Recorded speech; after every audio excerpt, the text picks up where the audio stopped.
چیونٹی اگر کسی راستے سے گزر رہی ہو اور آپ اگر اس کے سامنے اپنی انگلی رکھ دیں تو وہ آپ کے انگلی اٹھانے کا انتظار نہیں کرے گی، بلکہ اپنا راستہ بدل کر اپنی منزل مقصود کی طرف چل پڑے گی۔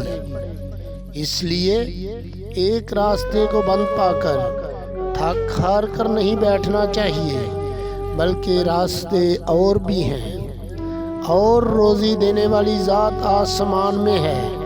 کبھی کبھی وہ تمہیں کسی چیز سے محروم کرتا ہے تاکہ اس سے بہتر چیز تمہیں عطا کرے۔